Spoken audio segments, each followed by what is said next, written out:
Hello, everyone. Welcome to another sociology lecture. I am Dr. Dilsora Fozilova. Today, we are going to talk about subcultural theories. So, the perspectives on subcultural theories. In our last lecture, we discussed structural functionalism, and that laid foundation for today's lecture, which is the theory of subculture. Let me share my PowerPoint and start our lecture. So what is subcultural deviance? Subcultural deviance, I'll read. Subcultural deviance refer to deviant behavior that arises from the norms and values of a subculture that differ from mainstream society. Subcultures form as response to social marginalization, inequality, or conflict with dominant societal values. That is the definition of subcultural deviance. In our last class, I tried to explain what are the social norms, how structural functionalism explains social institutions and norms and values created based on the functions of these social institutions. And deviance, then, the breaking of those norms, that norms are social construction, being in or considering one of the social institutions, family, we set our own family norms, and our family functions based on that norm. For example, mom always cooks dinner. So mom always cooks dinner and dad brings groceries after work. This becomes a norm, right? And family functions around that norm. Nobody else, maybe that grown-up son or daughter does not stop on the way and get groceries because they know somebody else will do that.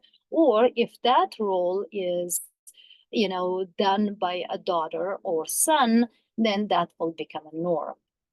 So breaking that norm, and all of a sudden, mom is not cooking dinner and maybe staying at her work until later, maybe it's breaking the norm, and that is deviance, right? The norm of the family is broken. So now we are talking about subcultural deviance. It's what we're explaining right now is individual breaking the norm, right? And as explained in the structural functionalism. Now we are talking about subcultures. Now we are saying that subcultural deviance is the deviant behavior that arises from the norms and values of a subculture. So there is a mainstream culture, and social norms are set in that mainstream society or culture, and there is a small culture forms within that mainstream culture, and the norms and values in that subculture is different than the mainstream culture, and often it's deviant. So they are deviating from the societal norms or the norms of the mainstream culture. Subcultures form as a response to social marginalization. What does it mean? So there are, in our last class, we talked about cultural expectations or cultural goals and institutionalized means that suggested or introduced by Robert Merton.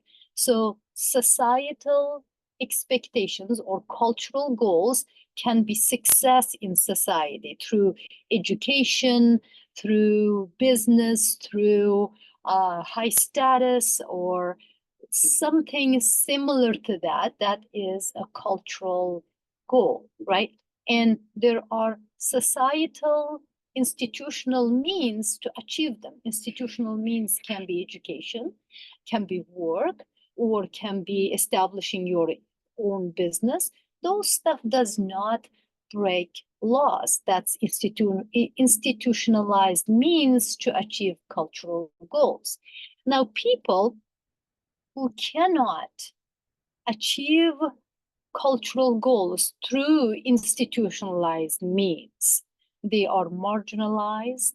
Maybe they are economically disadvantaged. As a result, they cannot go and pursue education. As a result, maybe they cannot go and get good paying jobs. As a result, maybe they cannot start a business.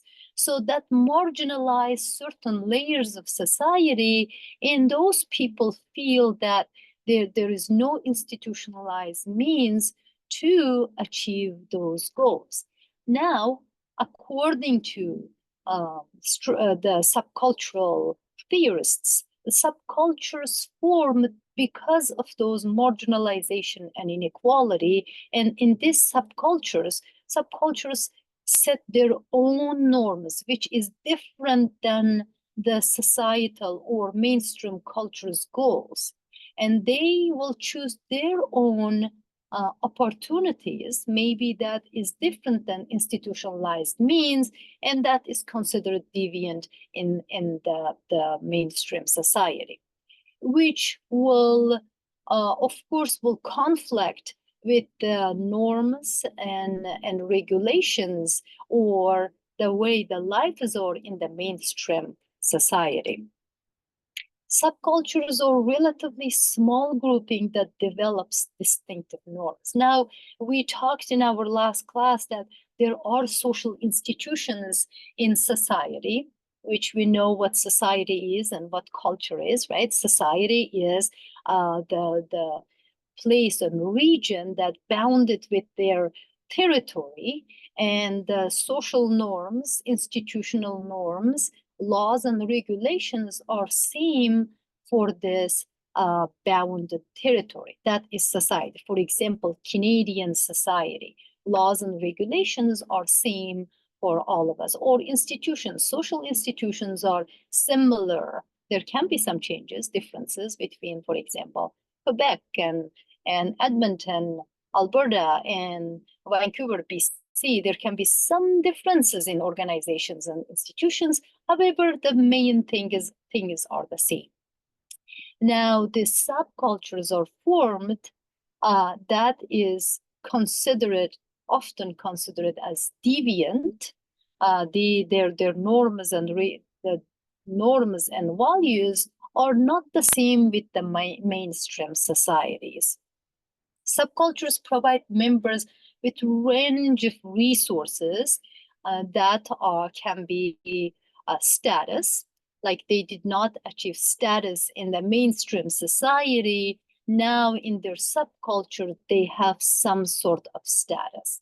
It can provide capital that they couldn't achieve that through mainstream society. Now the subculture is offering them, even sometimes it can be by breaking law, they are offering them some means of capital and excitement, because they can be doing things that is deviant in the mainstream society, but it's accepted and encouraged in that subculture. The members of subcultures often denied by the mainstream society and culture. And maybe I did not talk about my research too much to you. I do research on extremism and radicalism in those groups who are considered as extremists and radicals by the mainstream society or mainstream culture are often those ones marginalized, or they go through this inequality and not being able to achieve a status in their own subculture. They have a status. Maybe that's religious. They believe in certain things and they consider themselves being higher than anybody else in society because they follow those rules. To be more clear, for example, there are certain terrorist groups.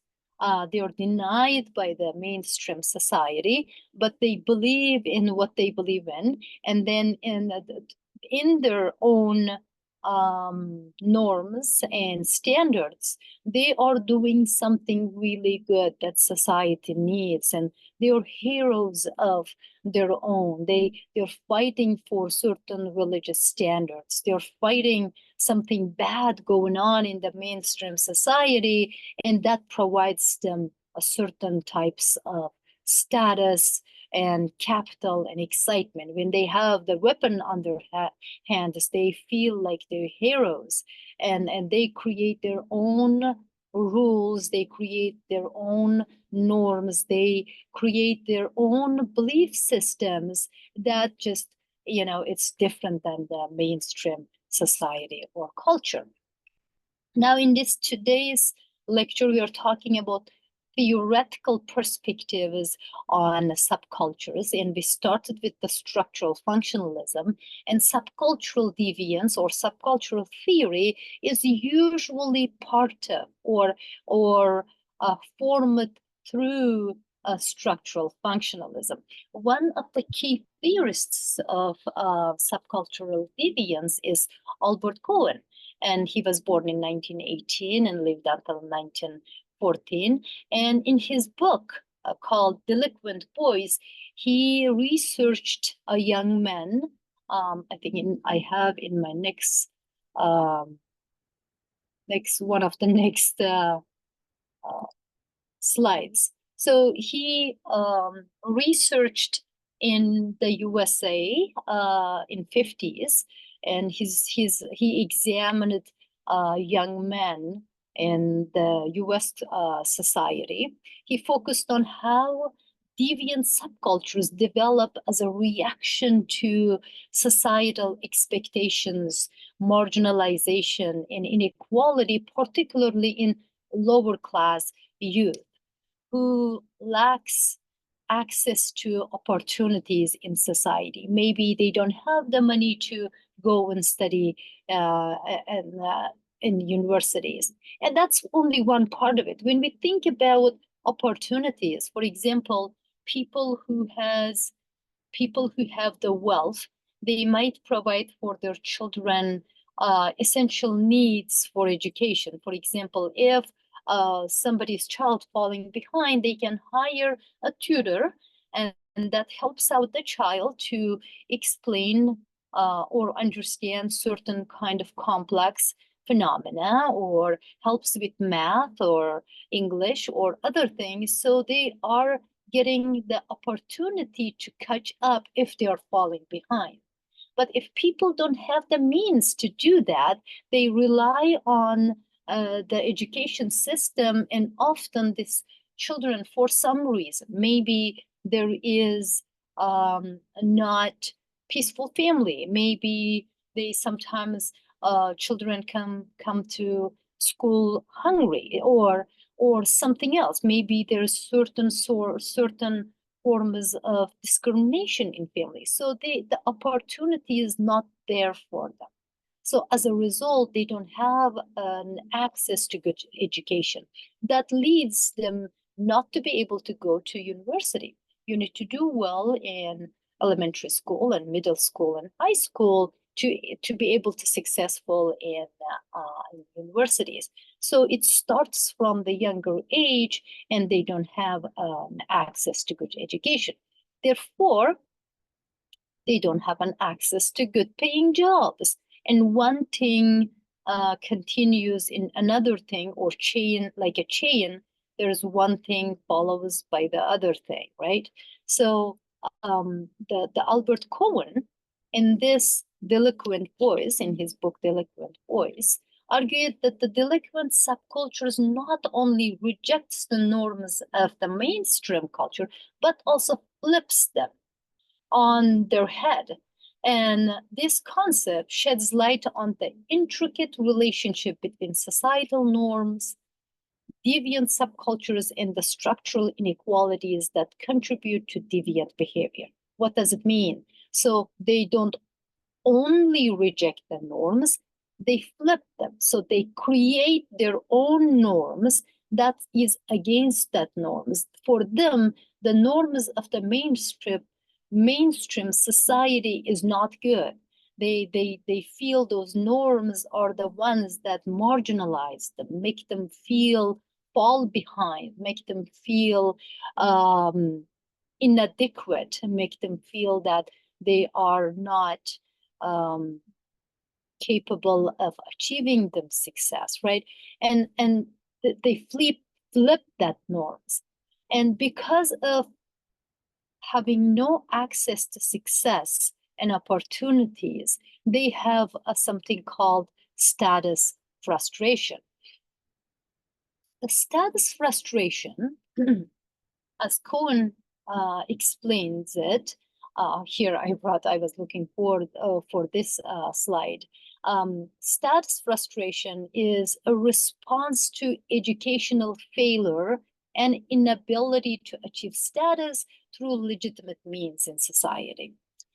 Therefore, they turn to subcultural group they create, like I explained, like terrorist groups. And it doesn't have to be terrorist. It can be just a group with different kinds of norms. That terrorism is probably the extreme case to explain subcultures.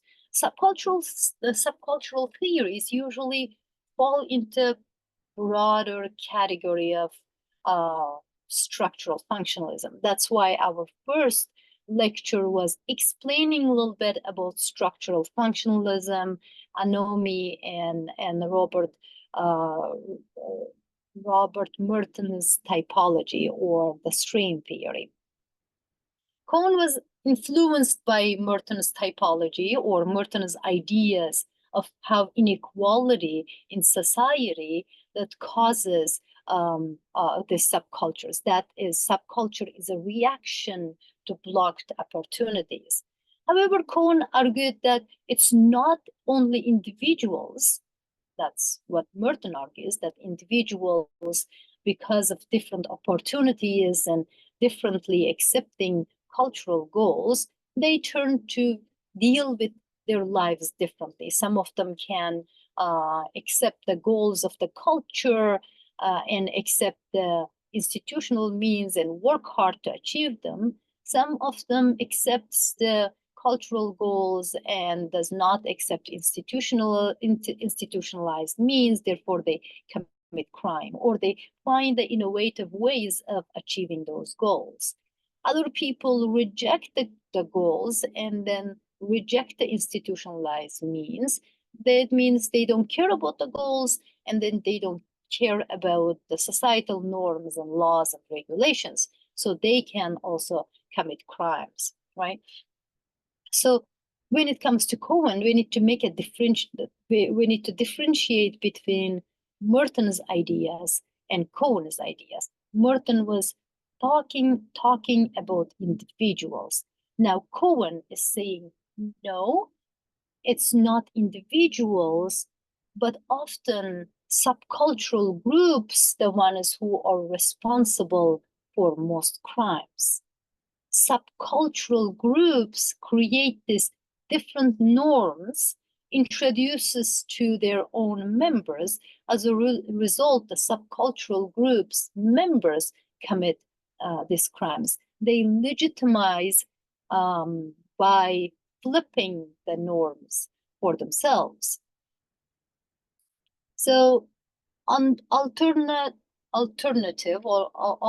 stats hierarchy for Cohen is the status was unobtainable through legitimate means, institutionalized means, or legal ways. These subcultures formed their own norms and values and regulations and belief systems that subverted those mainstream society. Stats was awarded upon an alternate stats hierarchy, one which awarded higher stats to its members. As I explained in the extreme case of terrorism, they have different belief systems. For them, they are the heroes. They flip the norms and they create their own status hierarchy. They have, for example, their own authorities. They have their own rules and regulations. They have their own belief systems that works for them. that whatever was deviant or criminal or crime for mainstream society, now for them heroism, and that gives them a better status, better. They view themselves in a different light and makes them feel better inside because they could achieve certain things through in this subculture which they could not do through institutionalized means of the mainstream society. And that was one of the reasons. There are some push and pull factors when we think about terrorism. One of the pull factors um, for terrorist groups is that they create different kinds of norms. Whoever is unsuccessful in society, they find their ways to be there. They couldn't do much here. They're frustrated. They don't have a good job. They can't show something they can do. Maybe there is a failure in education or work. Then they are pulled by these ideas of different subculture. They want to go there, accept those rules and norms, and become their own heroes. So that is Cohen's theory, is one of the theories in subcultural theories. There are different theorists also continued the works of Merton and Cohen, and some of them are Richard Cloward and Lloyd Olin, and they created or formed this theory called differential opportunity theory. Basically, that is continuation of Cohen's work. It suggests that access to illegitimate means varied, leading to different types of subcultural deviance. Now they are creating different opportunities or different opportunities around subculture creates different forms of subcultures. The subcultures that are criminal, conflict subcultures, or retreatist, I have problems saying that word, subcultures. The type of deviant subculture depends on the opportunities available for deviance.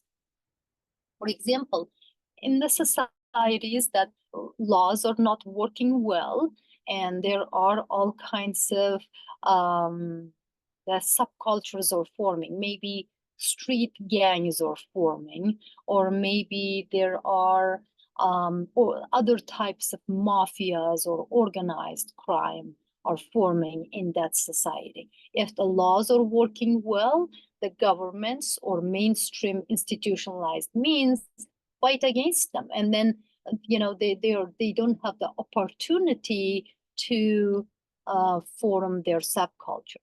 In some societies, perhaps like forming like extremist groups, and I don't only mean that religious extremism. Maybe this can be ideological extremism that can be against political groups. It can be against the government. It can be certain types of ideological groups that fight a mainstream society's goals. That's what differential opportunity theory explains. Whatever kind of opportunity created in society based on the different subcultures form. And sometimes these subcultures does not have to be criminal. It can be just deviant, that deviating from societal norms, and they are harmless. Although they're deviating from the societal norms, they don't do any harm to society. It can be, for example, those Gothic groups. They dress differently. They do different kinds of makeup and all those stuff, although they don't present any direct harm to society. That's just the deviant subcultures based on their own ideas and similarities. They form the subcultures. The labeling theory introduced by Howard Baker.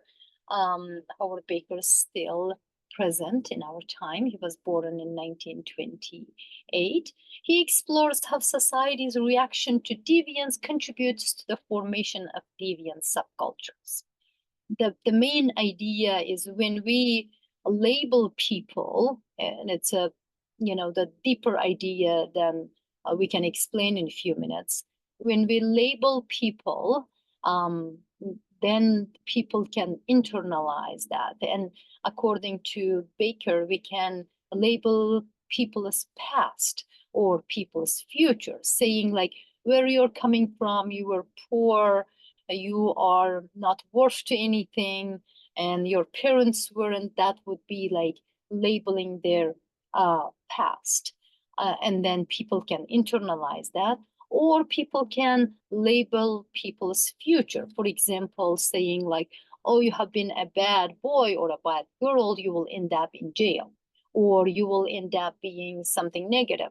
And that, when people internalize that, according to Baker, they can act on it and become that. It just kind of becomes like a self-fulfilling prophecy. That's another theory, that you will project something and then people internalize that projection and then they will end up doing that thing. That is how internalization of existing labels cause harm to certain groups, and then that is part of also subcultures. Baker explained how deviance is not inherent in an act, but results from societal reaction, creating a deviant identity that subcultural members embrace. So when we look at the subculture, and if we label them, saying they are criminals or they are drug dealers or they are that any of those kind of labels that's negatively affects this subculture or subgroup, that they can internalize that and make their reality and end up being that that criminal group or that label. So that's the main thing about labeling theory. We will explore labeling theory further in our next lectures. So key concepts in subcultural deviance. Subcultures create their alternative value systems. For them, the societal norms and value systems, belief systems are not good for them because they couldn't achieve societal or cultural goals. They couldn't be successful in that culture. Therefore, they create their own set of norms and values which may clash with the mainstream society's norms and values. Therefore, subcultural groups often considered as deviant groups.